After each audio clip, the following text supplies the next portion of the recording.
Ya está viejo. ¿Puedo empezar? Bueno, en la conversación pasada estábamos hablando de lo que constituye la dimensión interior de la gracia.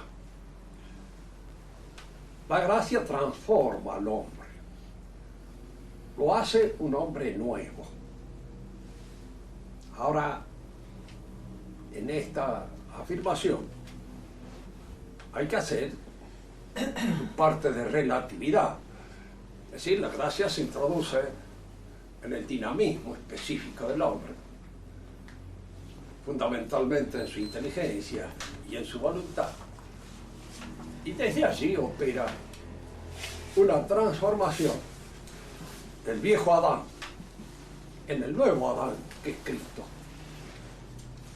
Pero es indudable que esta transformación tiene un proceso lento de realización que se completa, acaba, se termina en el otro mundo.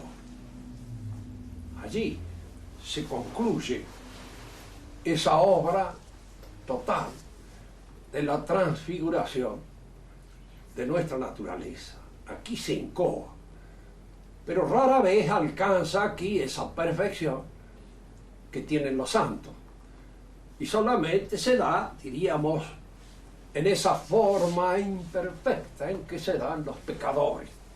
Tenía razón Peggy cuando decía que dentro del mundo cristiano hay santos y pecadores.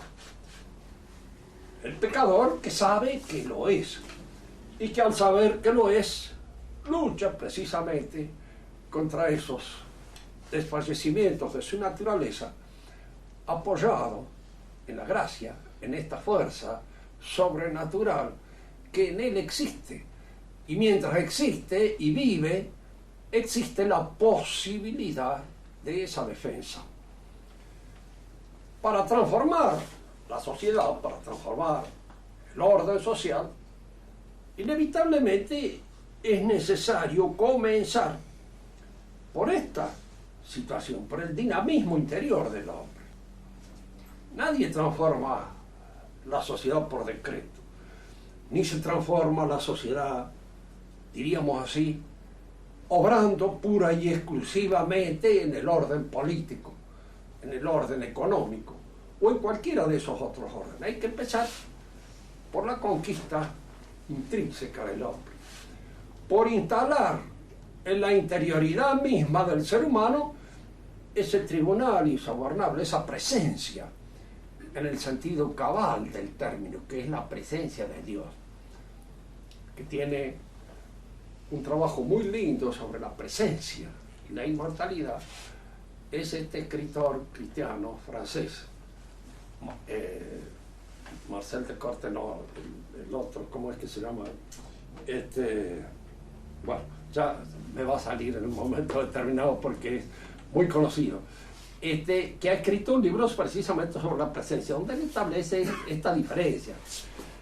Existencialmente, la presencia es algo que sucede, que ocurre en la interioridad de cada uno de nosotros.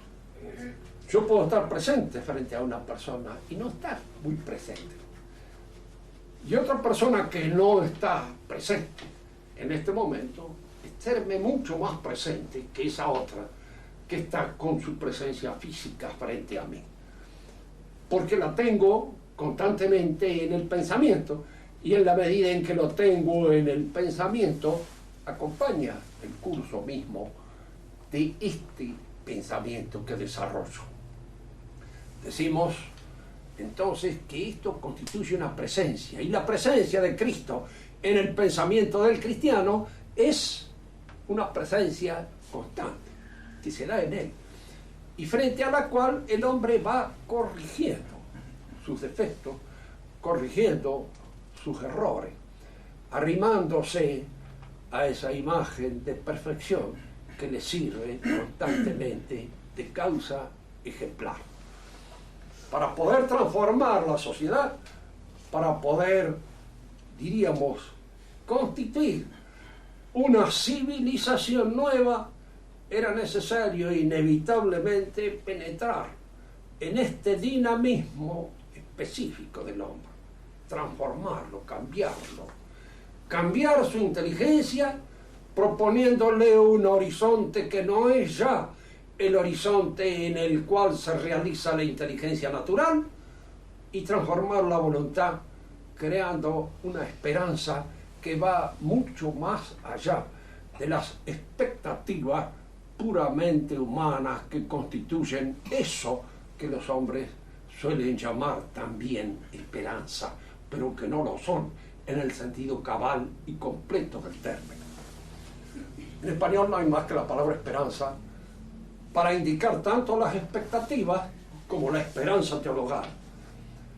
En francés se usa espoir para las expectativas y espérance para la esperanza, cabalmente está. Esperanza es lo que constituye de alguna manera aquella finalidad que en lo más profundo de su aspiración el alma se propone. Si nosotros modificamos la inteligencia y modificamos la voluntad del hombre, proponiéndole una finalidad que está más allá de este mundo, más allá del tiempo histórico en que nos toca vivir, nosotros entramos transfiguradoramente en la realización de un hombre nuevo, que no solamente es nuevo en su dimensión pura y exclusivamente individual, sino que también va a ser nuevo en la dimensión y en la proyección que la acción del hombre tiene sobre las demás actividades del espíritu. Aquí es donde tenemos que hacer algunas referencias históricas que en otras oportunidades las hemos hecho, pero que conviene repetirlas. Las actividades del espíritu son muchas. Las reducimos simplemente a 5, con el propósito de establecer un esquema que nos permita trabajar didácticamente sobre él. Estas actividades del espíritu son propias del hombre, las realiza el hombre, las hace el hombre. El hombre hace el arte, hace la ciencia, la política, la economía, y al mismo tiempo se hace a sí mismo, se educa, se forja, se realiza. El hombre es, sobre su propia realidad, un poco realizador, educa a sí mismo. Es el que se hace a través de este esfuerzo que va realizando sobre la realidad que lo circunda. Este esfuerzo redunda también en su propia realización de alguna manera, de manera que somos un poco el resultado de este esfuerzo que hacemos sobre nosotros mismos. Por eso, esta imagen del hombre puede ser considerada en algunos aspectos como el resultado de una acción que el hombre realiza sobre él, y esto ser considerado como una actividad espiritual. La civilización a la que nosotros pertenecemos se forja sobre la civilización greco-latina. Fíjense que ha habido hace relativamente poco tiempo una gran discusión en Francia entre un autor judío, Henri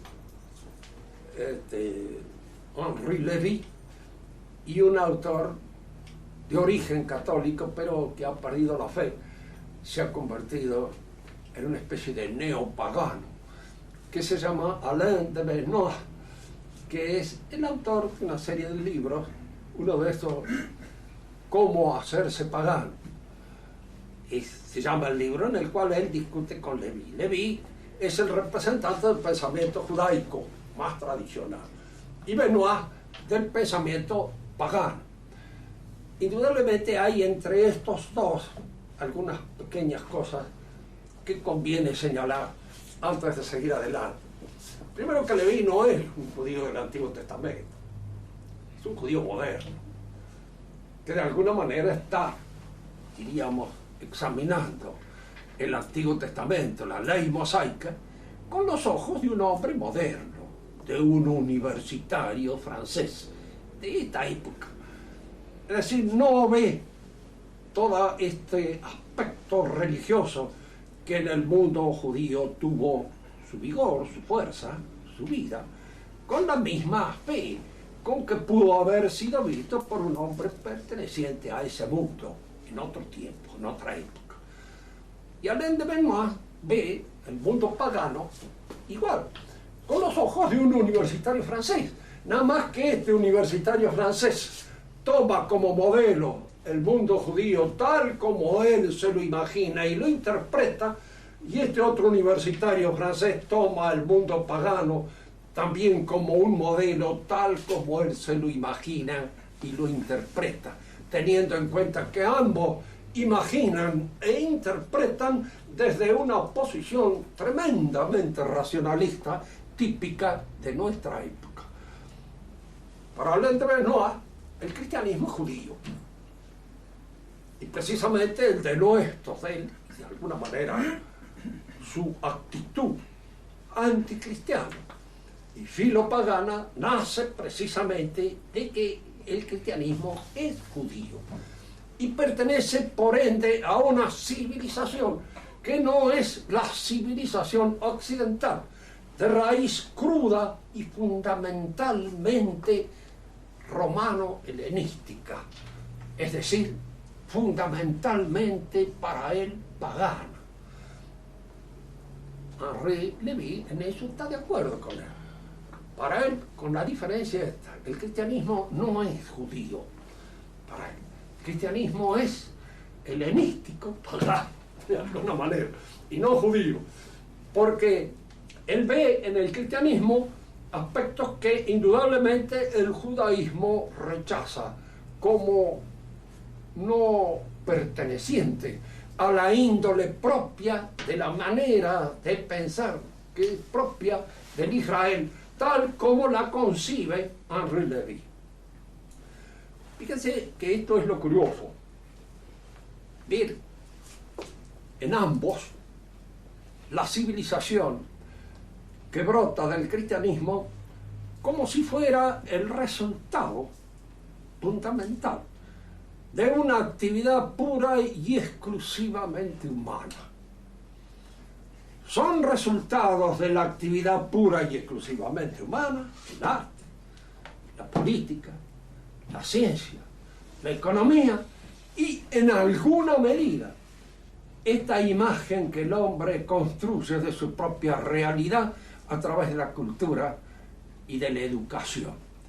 Esos son, si ustedes quieren, resultados de un esfuerzo cultural, de un esfuerzo civilizador que depende en cada caso del temperamento, la índole, la modalidad, los principios que operan fundamentalmente en el alma de cada uno de estos pueblos. En este sentido, el cristianismo, ¿qué sería? ¿Un producto de la civilización judaica o un producto de la civilización helénica latina? Nosotros vamos a observar este hecho. El cristianismo no es producto ni de uno ni de otro. ¿Por qué? Porque es algo que viene de Dios. Fíjense que incluso la religión de Israel es una religión que viene de Dios. No es el resultado de un trabajo adscrito exclusivamente al dinamismo intelectual, espiritual del pueblo israelita. Si hubiera sido una cosa producida por Israel, Israel no hubiera tenido problemas ni con Dios y posteriormente no hubiera tenido problemas con el cristianismo. Israel tuvo problemas con Dios porque se desacomodaba con aquellas exigencias que Dios le imponía. En un momento determinado Israel se apartaba temperamentalmente como consecuencia de lo que podía haber en los israelitas, de propio adscrito al temperamento judaico. Se apartaba de aquellas indicaciones señaladas por Dios y entraba en conflicto con Dios, entraba en conflictos con sus profetas y entraba en conflicto con la misma sabiduría divina. Y Dios le volvía a indicar el camino siempre con terribles castigos y de una manera tal de que el pueblo de Israel volvía otra vez a tomar la buena senda, pero después de haber sufrido con todo rigor el golpe con que Dios castigaba su separación y su apartamiento. Indican de que cuando uno habla de la religión en el pueblo de Israel, hay que separarla del temperamento israelita.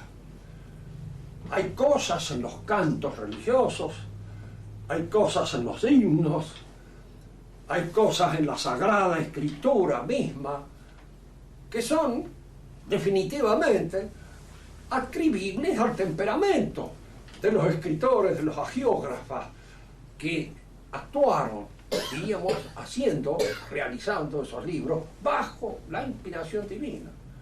Dios inspira a su sujeto, pero es indudable que este sujeto es alguien perteneciente a un pueblo determinado que tiene un temperamento determinado y que ese temperamento no desaparece a pesar de la inspiración que recibe de Dios para que escriba lo que escribe. Digámoslo en términos más comunes. San Pablo escribe bajo la inspiración divina, pero tiene su estilo propio. Y se nota. Se leen las cartas de San Pablo y son diferentes a otros escritos por otros escritores igualmente inspirados por Dios.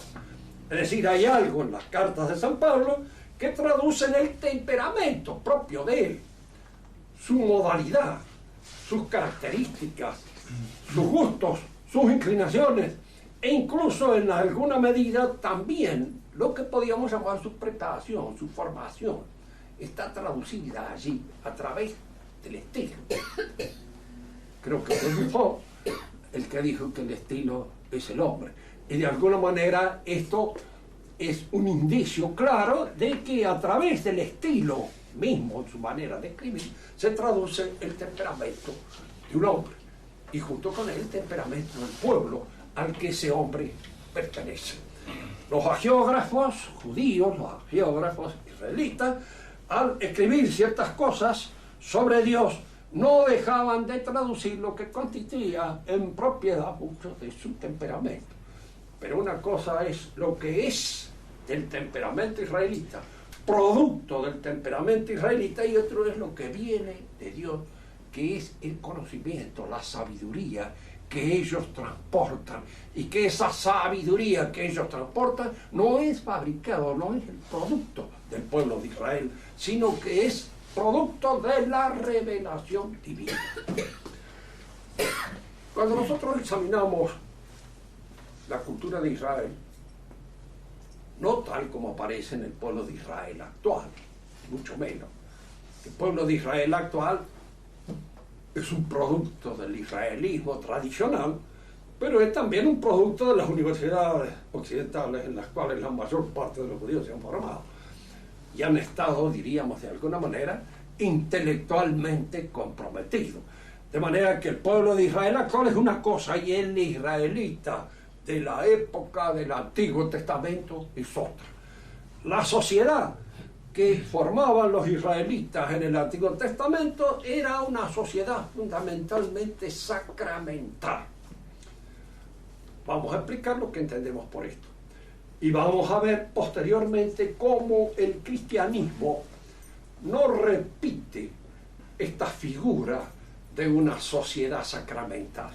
No es el cristianismo una sociedad sacramental.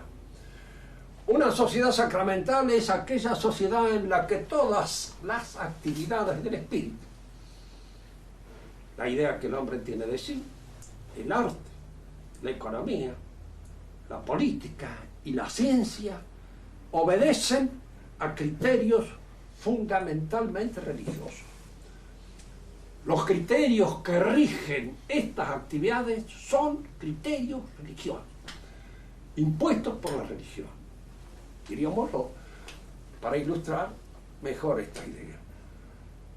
El pueblo de Israel tiene una economía que está determinada por los usos de carácter religioso. Tiempo que se debe trabajar, el tiempo que se debe descansar, cómo se debe coleccionar la cosecha, la forma en cómo el fruto de esa cosecha debe ser repartido, qué es para los pobres, qué es para el dueño, qué es para el templo. Todas esas cosas están minuciosamente establecidas por esa minuciosa ley a los cuales los judíos estaban sometidos y obedecían. El arte de Israel es fundamentalmente arte religioso.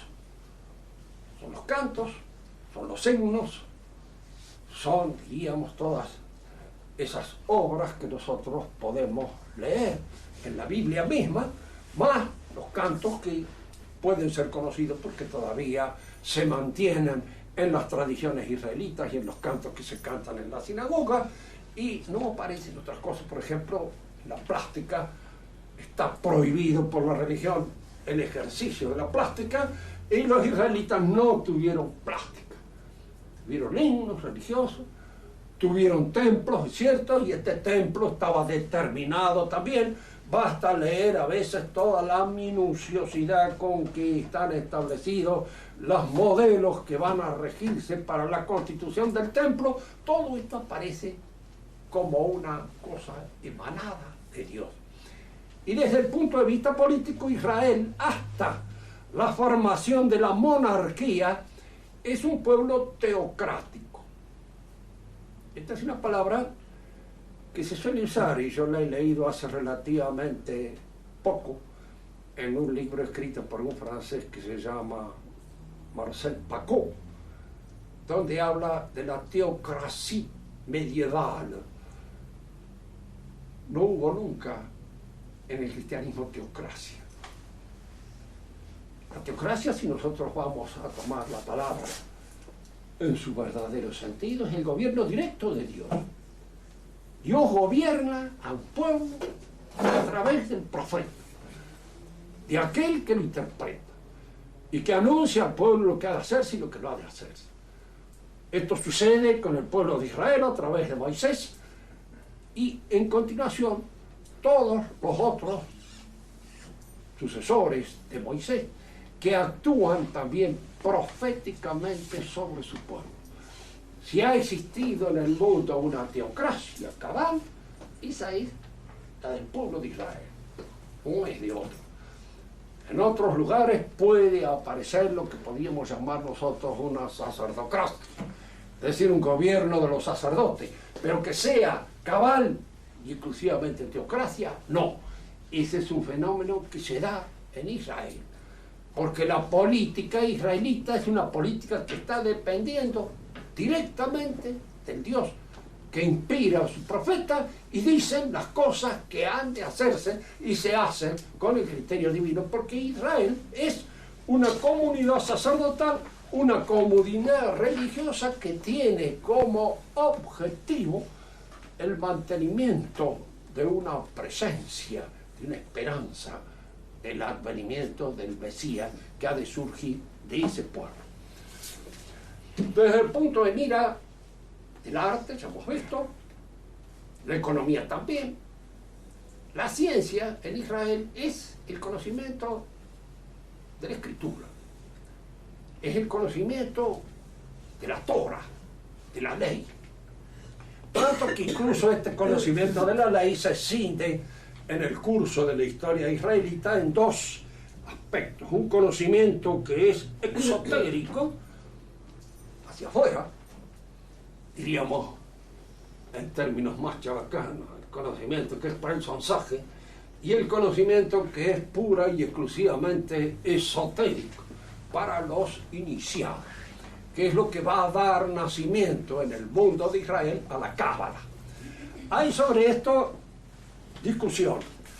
La Cábala existió en Israel antes del advenimiento del cristianismo, o es en cierto modo una respuesta que ciertos pensadores, ciertos sacerdotes o ciertos meditadores israelitas de la ley trajeron para enfrentar en alguna medida al mundo cristiano y las cosas que el cristianismo se traía.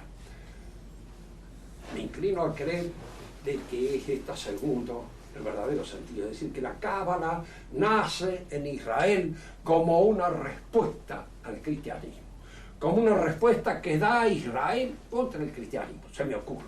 Y la Cábala tiene como objetivo una interpretación o una lectura de la Torah de carácter misterioso.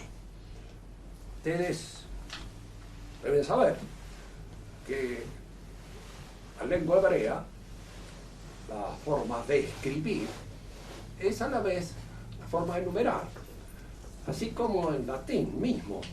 Los números son letras, y en hebreo también.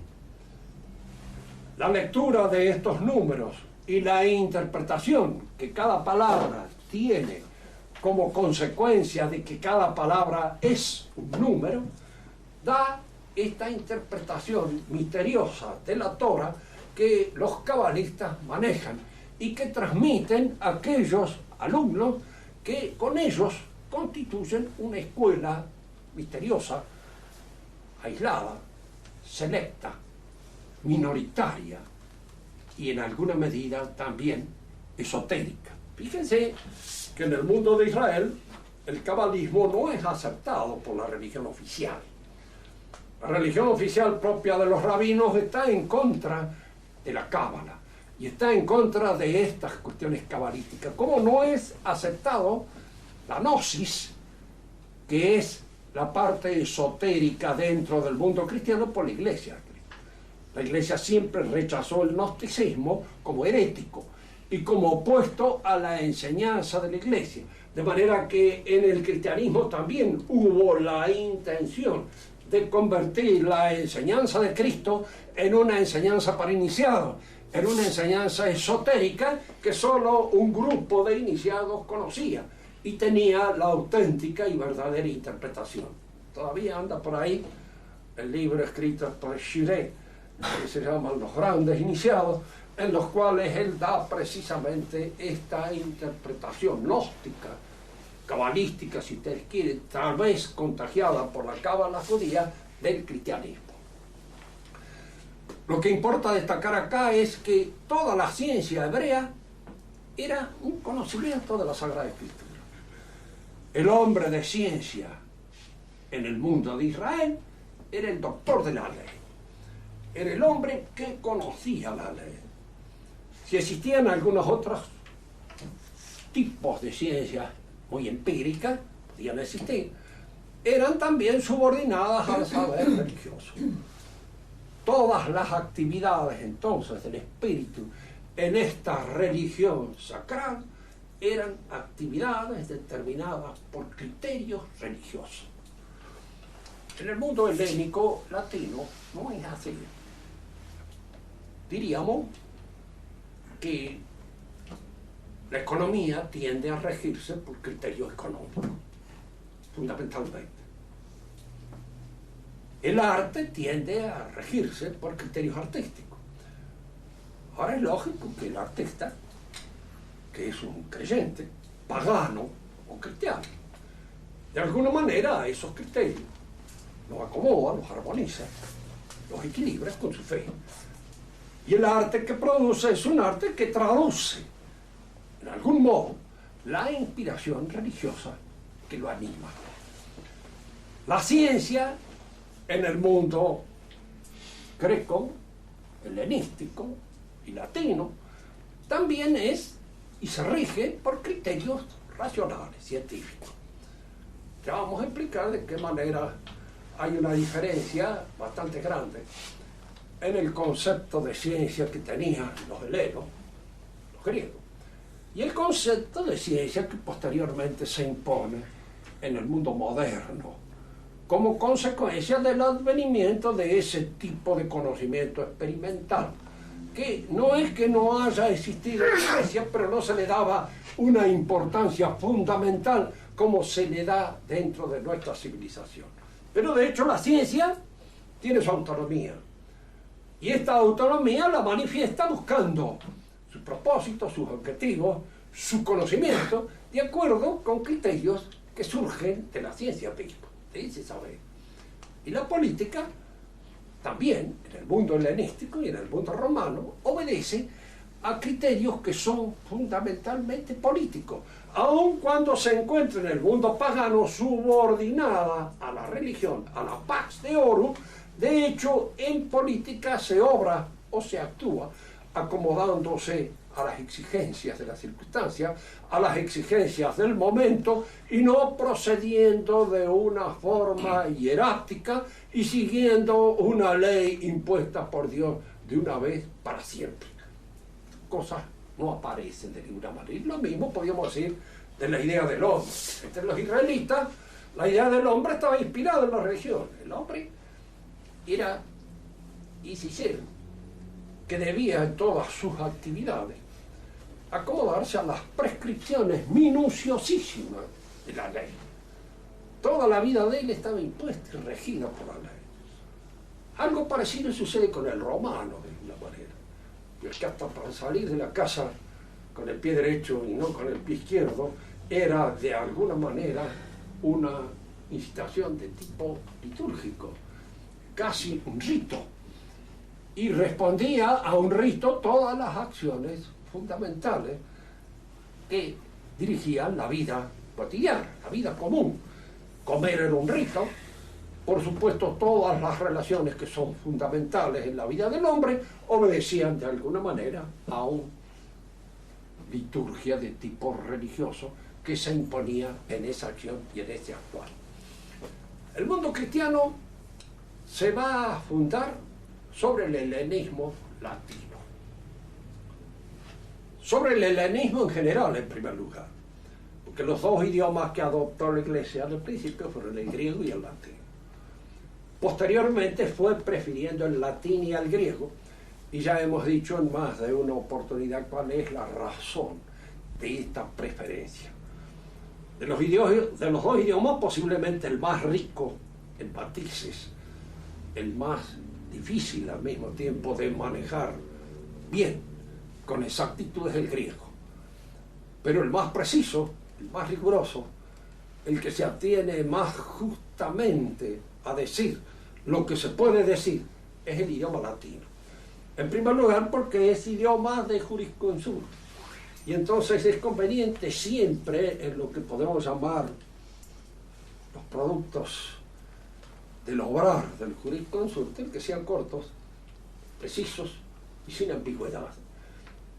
Y en alguna medida esto fue siempre una medida que tuvo en cuenta la Iglesia para escribir sus documentos, para escribir sus encíclicas.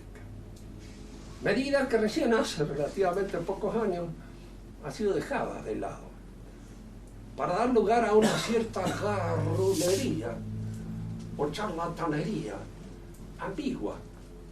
Curioso leer las últimas encíclicas y uno ve las cantidades innecesarias de cosas que allí se dicen, con el objeto de poner una cierta cortina de humo para evitar que se observen bien ciertas enseñanzas que son erróneas.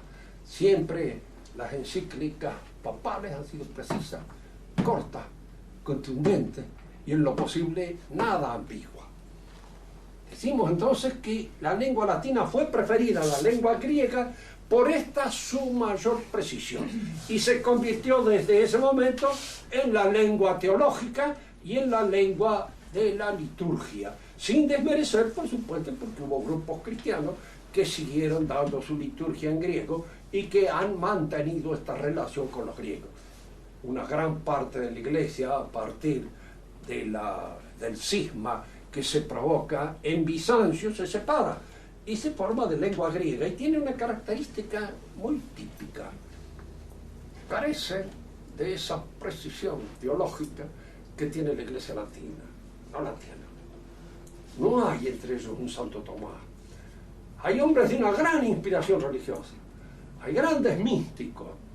Hay hombres que han escrito en cosas muy profundas en materia de religión, pero falta esa precisión, falta ese trabajo de purificación y de depuración de las fórmulas propias en las que se expresa la teología, que es el trabajo por antonomasia que culmina en el esfuerzo de Santo Tomás de Aquino y que es propio de la teología latina y de la teología que ha sido inspirada por la Iglesia latina. La Iglesia se instala entonces sobre la civilización greco-latina. Y esta civilización greco-latina, que realiza todas estas actividades del espíritu, las realiza con una cierta libertad. Libertad que la civilización inspirada por la Iglesia va a recibir y va a ser la propia.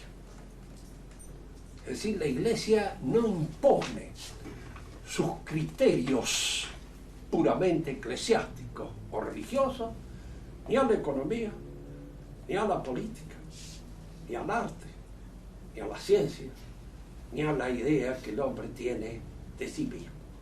Deja que estas expresiones se hagan con una cierta libertad. Digo una cierta libertad porque indudablemente el saber religioso, al convertirse en un saber límite, en un saber que no puede ser negado, ejerce en alguna medida una cierta influencia sobre todas estas actividades. Empecemos por la más baja, la economía. Nunca la Iglesia dijo cómo debía ser la economía. Si comunitaria, social o individual. No impuso una modalidad determinada de la economía. La Iglesia de Jerusalén puso todos sus bienes en común, entre ellos.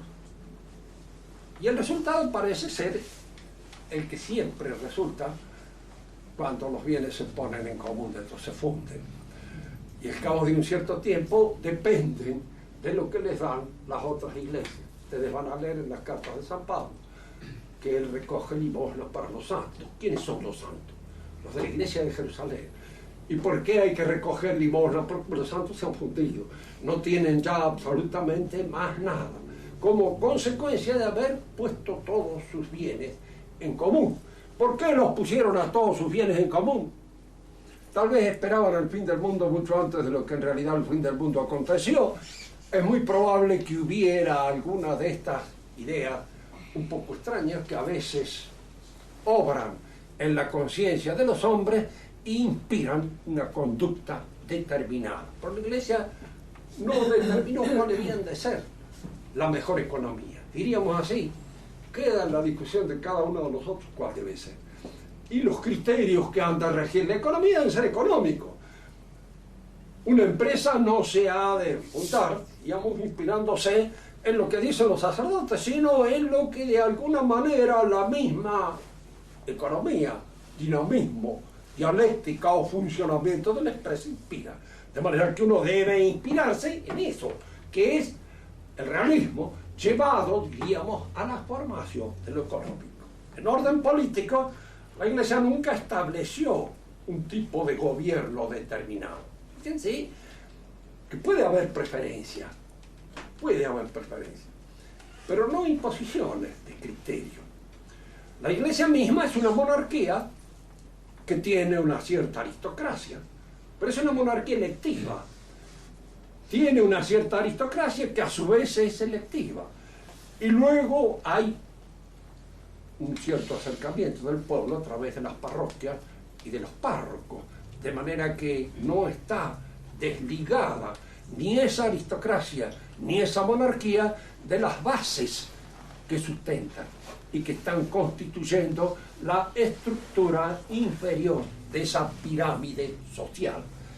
Pero no impuso ese tipo de gobierno a todos los gobiernos. Dejó que cada uno de los pueblos se gobernara según usos, según costumbres, según imposiciones propias de su temperamento y de su historia, y acomodándose a lo que la historia imponía. Yo recuerdo todavía una anécdota que es bastante gráfica en este sentido. Cuando los reyes merovingios en Francia o en lo que era la Franconia en aquel tiempo, cayeron en un estado de estupidez definitiva, no sabemos por qué, por una degeneración familiar, que sea. Los paseaban en carrete y andaban así sacando la lengua, y no gobernaban. Y entonces comienzan a gobernar los mayordomos del palacio, es decir, los oficiales más importantes, magistrados de esas reyesías, son los que dirigen la cosa pública. Uno de ellos, Pipino el Breve, que va a ser el primer rey de la dinastía carolingia, que se impone desde ese momento, es el que se dirige a Zacarías II, papa en aquel entonces, diciéndole quién debe gobernar. Aquel que hereda el gobierno por transmisión legítima, dinástica, o el que posee el gobierno. Y la respuesta de Zacarías es típica de la iglesia: que gobierne el que gobierna. El que está en ese momento gobernando, ese es el que debe gobernar, porque ese es el que efectiva y realmente gobierna, y no el otro. De manera que le da luz verde para que él proceda al cambio y a la sustitución de la dinastía, y procede al cambio y a la destitución de la dinastía por este consejo de la iglesia, que es un consejo, si ustedes quieren, maquiavélico, en el sentido de que es un consejo que está inspirado pura y exclusivamente en criterio político. ¿Quién debe mandar? El que manda. Si alguien le preguntara en este país quién manda, pues el que manda, yo no lo conozco, no sé. Hay unos testaferros que aparecen allí como que mandaran, puede hacer que algo manden, pero no estoy muy seguro del asunto. Pero quiénes son los que mandan, no sé. Incluso no sé si están acá o están en otra parte, porque es muy difícil a veces detectar. Lo que sí puedo saber con absoluta seguridad es que el pueblo no es soberano. Ni lo ha sido nunca, jamás en la vida, incluso más no puede serlo. No puede serlo por imposibilidad absoluta de la realidad que constituye. Siempre el acto de soberanía es un acto inteligente. Una decisión inteligente que toma aquel que está a cargo del gobierno, y que lo toma como una cosa que acontece, que en este momento es ahora a el que dice esto debe hacerse, y se hace. Si ese no existe, no hay acto de soberanía, y entonces es muy probable que se entre en una discusión permanente sin que haya nunca una decisión soberana cabal, en el sentido perfecto del término. En el orden de la ciencia, la Iglesia tiene un saber, una ciencia, que es la ciencia no retrix, no es la ciencia que impone a las demás sus criterios, pero es la ciencia acerca de Dios y de aquello que Dios tiene establecido sobre lo que es el destino de los hombres. Esta es la teología, y la teología hecha a mano, podemos decir así, para poder fundamentar sus razones, sus argumentos de la filosofía, y hecha mano de la filosofía griega, que es la que se encuentra en ese momento en ejercicio, en actividad, pero la transforma intrínsecamente. Hace decir a la filosofía griega, es curioso verlo, sobre todo en la relación Santo Tomás de Aquino, Aristóteles, por ejemplo. Aristóteles es pagano, piensa en pagano. Cuando habla del primer motor inmóvil como principio en función del cual todo lo que se mueve depende, no habla del Dios que nosotros conocemos. Santo Tomás dice que sí. Pues claro, él piensa en el Dios personal, creador del universo. Pero esta idea de un Dios personal que ha creado el universo, porque sí, en la más absoluta disposición de su voluntad, esto no está en Aristóteles, está en Santo Tomás, pero no en Aristóteles. Santo Tomás ha tomado los principios de Aristóteles, ha tomado la filosofía de Aristóteles, pero la ha pensado en función de principios fundamentalmente cristianos, y la ha transformado, la ha transfigurado intrínsecamente por la incidencia en ese pensamiento de esos principios cristianos que le sirven a él de ciencia retrix, de, diríamos, andarivel, para establecer su conocimiento. En la ciencia también dejó la Iglesia a la libertad de cada uno. Ahora, dentro de poco, parece que el Papa está dispuesto a hacer un pedido de disculpas por las equivocaciones en torno a las cosas de Galileo. Yo le diría al Papa, mire, ¿por qué no lee lo que dijo el cardenal Bellarmino en la época en que el asunto Galileo se discutió? Porque lo que dijo el cardenal Bellarmino en ese momento es lo más inteligente de todo lo que se dijo. Y lo que está más de acuerdo incluso con la ciencia actual. El cardenal Bellarmino le reprocha a Galileo, primero, usted escribe en italiano, cosa que no debiera hacerlo, porque lo que usted escribe es para gente que conoce, que entiende, y debía escribir en latín, para que esto no se desparrame, se vulgarice, y caiga en manos de un montón de gente que no sabe nada, y que van a empezar a tomar muchas de sus afirmaciones por afirmaciones definitivas, y no lo son, porque incluso carecen momentáneamente de demostración. Cuando usted las demuestre, entonces usted las propone a la Iglesia, y la Iglesia verá cuáles son las cosas que habría que cambiar en función de esas disposiciones científicas o de esas conclusiones a las cuales usted ha llegado. Pero no se olvide que esa interpretación que usted hace de las apariencias sensibles del mundo, hay otros que la hacen de otra manera, y que son distintas, y que aparentemente tienen todas un valor hipotético, no seguro. Y es lo que actualmente se dice.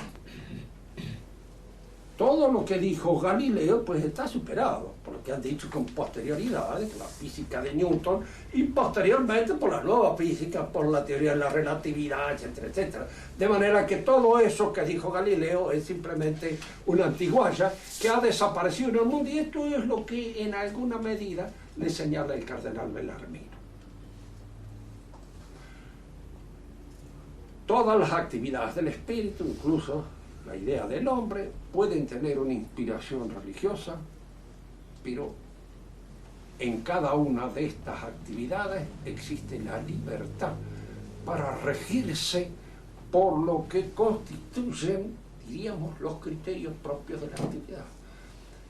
El médico no está determinado por criterios que nacen de la religión, se rige por criterios médicos, y son los criterios médicos los que se imponen a su actividad. Y la religión jamás va a entrar en esto. Ahora, si un médico dice, en función de lo que él sabe, que Dios no existe, le dirá, mire, usted se escapa a su jurisdicción porque está entrando en un terreno que no es el propio de la medicina, y que no es aquel en el cual usted como médico se maneja. Está entrando en un terreno teológico, y está opinando como teólogo, y es médico. Y como médico a lo mejor es un gran teólogo, y como teólogo es un gran médico, pero hay que poner de acuerdo estas cosas empleando los criterios que corresponden o que convienen. En la conversación que viene, el próximo sábado, vamos a ver cuál es el papel que juega en todas estas actividades del espíritu la religión, cómo la religión las equilibra, cómo obra sobre ellas, y cómo, en alguna medida, y esto es fundamental, ninguno de los valores propios de esas actividades del espíritu se pueden convertir en fines de la vida humana. No se puede hacer de la ciencia, diríamos, una ejemplaridad rectora de toda la vida. Si nos rigiéramos en toda nuestra vida por criterios científicos, exclusivamente, seríamos monstruos perfectos. Si nos rigiéramos por criterios económicos, igual. Si nos rigiéramos por criterios puramente políticos, igual. Si nos rigiéramos por criterios puramente estéticos, tendríamos que acabar matando a mucho más de la mitad de la humanidad que son feos, y que de alguna manera no vale la pena de que sigan viviendo. Fíjense que todos estos criterios sirven en sus respectivas actividades y tienen un valor, son valores, pero no pueden ser el valor. ¿Cuál es el valor que en alguna manera se impone a la actividad del hombre y ordena las otras actividades y hace que los otros valores entren en composición equilibrada entre ellos? Este es el papel propio de la religión y de ningún otro. Si la política fuera un fin en sí mismo, el poder sería la finalidad siempre. ¿Un poder sometido a qué? ¿Un poder regido con qué criterio? Con el poder pura y exclusivamente. Por el poder de estar. Una acentuación, una enfatización del poder. Es decir, el mejor Estado sería aquel más poderoso de todos y aquel a quien lograra una subordinación más completa, cabal y terminante en manos de los que gobiernan. Si lo económico fuera el factor, todo lo que no es económico estaría fuera de nuestra acción. Fíjese que a veces hasta lo económico lleva a veces aspiraciones antieconómicas y resulta poco económico. ¿Podemos nosotros regir nuestra vida siempre por criterios económicos? Piensen en esto. La monstruosidad que eso sería. Yo estaría acá perdiendo el tiempo con ustedes de una manera lamentable. Porque no ganan ustedes un centavo, yo tampoco. De manera tal de que aquí esto económicamente no es admisible. La profesión de los sacerdotes económicamente no tiene sentido. Y fíjense que la discusión que se hace contra la Iglesia, en el momento en que el economicismo empieza a preponderar como valoración de todas las actividades en el terreno de la vida de nuestra civilización, es precisamente la acusación de inercia económica. ¿Qué es lo que acusaban a los bienes de la Iglesia? Que no estaban bien explotados. Y no estaban bien explotados porque no eran explotados con criterio capitalista. Eran explotados con criterio eclesiástico. Es decir, para cosas que la Iglesia suponía que estaban en relación con los beneficios propios de la Iglesia y no con las ganancias que había que tener. Y ese es un problema que surge en esa época. Vamos entonces a examinar el papel que cumple la religión en este equilibrio de las demás actividades del espíritu. Ahora, el padre como corresponde, padre. Bueno, don Bruno, usted habló de lo que opinaba el judío sobre el neopagano y lo que opinaba el neopagano, mejor dicho, lo que opinaba el judío sobre el cristianismo diciendo que era un paganismo y lo que opinaba el pagano sobre el cristianismo diciendo que era un judaísmo. Ahora, ¿qué es lo que toma el modernista del judaísmo y qué es lo que toma el modernismo del paganismo para hacer esta especie de nuevo cristianismo? Yo diría esto. Los modernistas están fundamentalmente inspirados por el pensamiento racionalista moderno. Es decir, para ellos la religión no es algo que viene de Dios, sino es algo que el hombre realiza en función de esta búsqueda que se da en él de un absoluto, al sentir el vacío de su propia realidad interior. En esta búsqueda de un absoluto, el hombre crea las distintas formas de expresión religiosa. Esto es lo que el modernista cabal sostiene. Entonces, por eso él sostiene al mismo tiempo que hay muchas religiones. Y en esta discusión estaría de acuerdo con los dos, es decir, las religiones son el producto del temperamento judío para la religión judía, y el cristianismo en alguna manera es también un producto del pueblo de Israel, porque el cristianismo nace en Israel. Cristo es israelita, Cristo se forma en el pueblo de Israel, y entonces lo que surge de este personaje que se entiende históricamente en función de Israel tiene que lógicamente llevar la impronta de Israel, del israelismo. Y por eso hablan de judeo-cristianismo. Hablan de judeo-cristianismo.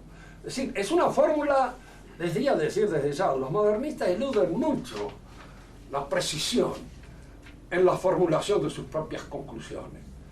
Porque parece que el propósito de ellos fuera simplemente engañar e introducir de alguna manera el contrabando de sus ideas dentro del mundo cristiano para derruirlo desde adentro, corroerlo.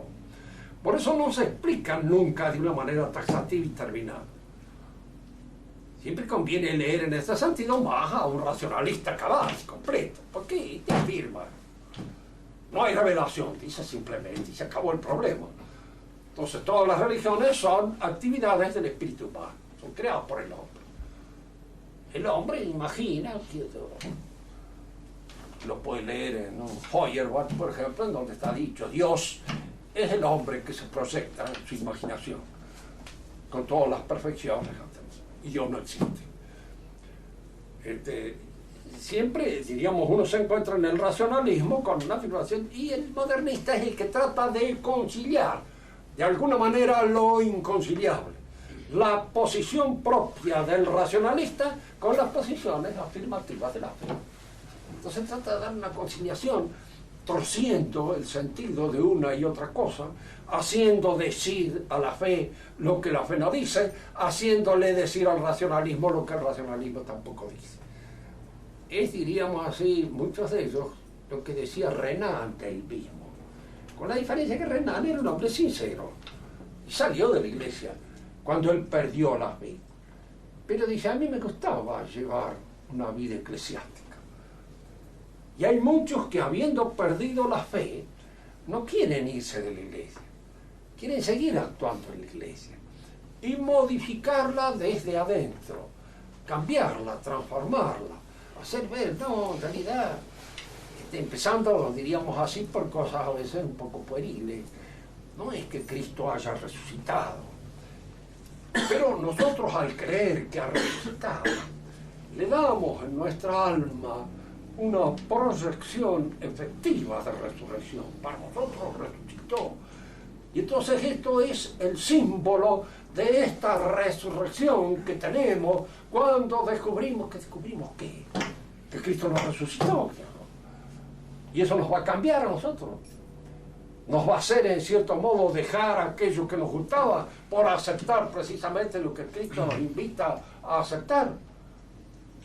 Síganme, que van a ligar palos, que van a ser metidos presos, que van a hablar mal de ustedes, que los van a colgar, etcétera, etcétera. Como hacen algunas de las invitaciones a él, y nosotros contentos, felices, sabiendo que esto no existe ni resucitó ni de ninguna manera existe. Y lo extraño a veces del modernismo es la imposibilidad de poder mantenerse. Corroen, destruyen y en alguna manera obran, diríamos, bastante eficazmente sobre la mente de los individuos que están predispuestos a ello. Renan, él siempre dijo, y tiene facha de un gran canónigo gordo, ¿no es cierto? Así, esa mole de carne, así, plácida. Se casó por razones, diríamos así, de que había que casarse. Está soltero y parece un cura, de manera que se casó. Pero, como dice María, como dice Torrante de Pairafit, dice, sin gran convicción, dice, sin gran entusiasmo, ni aportó mucho entusiasmo a su casamiento. Le salió un nieto que se convirtió al cristianismo, Sicarí, era nieto de él. Una de las hijas era casada con un tal Sicarí, y era nieto de Renan. Pero Renan era, por lo menos, tuvo la sinceridad de irse de la iglesia. Pero lo así no se fue de la iglesia, siguió estando en la iglesia. Le gustaba ser cura, le encantaba ser cura, pero ser un cura desgraciado, maldito. Hay mucha gente, oiga, que esto parece un poco extraño, pero hay gente que le encanta hacer el papel maldito en lugar de terminar. Sí, yo he conocido muchísimos curas, por ejemplo, que querían que de alguna manera todos supiéramos que eran lo menos curas posible. Y que era una gran muestra de su liberalismo, de su apertura hacia todos los demás, el dar la impresión, contar cuentos verdes o estar haciendo cosas así que no eran propiamente las que le correspondían al cura. Les gustaba hacer ese papel.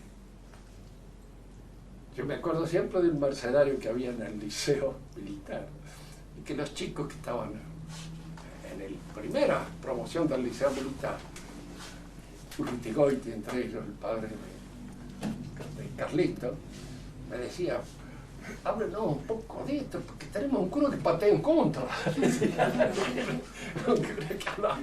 Nos patea en contra, decía. Y todo lo que dice, lo deshace. entusiasmo, a todo lo que nosotros de alguna manera queremos obrar sobre los demás muchachos, ¿no?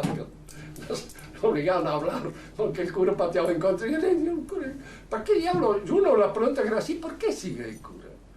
Vaya, hombre, casi sí, si está lleno de muchachos por ahí, deje, cuelga la sortada, tire el diablo, revolé, haga un striptease completo, y casi sí, termine de una vez de embromar a la gente. Porque en el lugar donde está no hace nada más que confundir y crear problemas. Es otra cosa. Y ese es muy común a veces entre ellos, en que aparecen estas vocaciones un poco deformadas, ¿no? Y esa de ahí la idea del judeo-cristianismo nace de ahí. Además de eso, los judíos se han convertido en una potencia fuertísima y conviene quedar bien con ellos. Tienen plata. Dan plata. Y entonces todo lo que sea de alguna manera pasarle la mano a contrapelo viene bien. De manera que de paso hacen una alabanza al judío, una adulación común. Esto no se hace mucho gratis, ¿no? Otra pregunta. Sí. ¿Qué papel tuvo el criterio economicista al que usted hacía mención en la revuelta protestante? ¿En la? En la rebelión protestante. La economía protestante. El economicismo al que usted hizo mención, ¿qué papel desempeñó en la revuelta protestante? Miren, sucede esto. Para el protestantismo, la naturaleza humana está corrompida. Totalmente. Hagamos lo que hagamos, obramos mal. Pero en alguna manera, si ese obrar nuestro redunda en nuestro beneficio, es porque Dios nos ayuda. Si nos enriquecemos es porque Dios nos mira con benevolencia y nos mira con beneplácito. De manera que el actuar permanentemente y trabajar por el enriquecimiento de uno, de las empresas que uno favorece, etc., porque hay que ver que ellos tienen un sentido de la economía que es económico. Es decir, no hacen la apología del avaro, del amarrete, porque el avaro y el amarrete es antieconómico.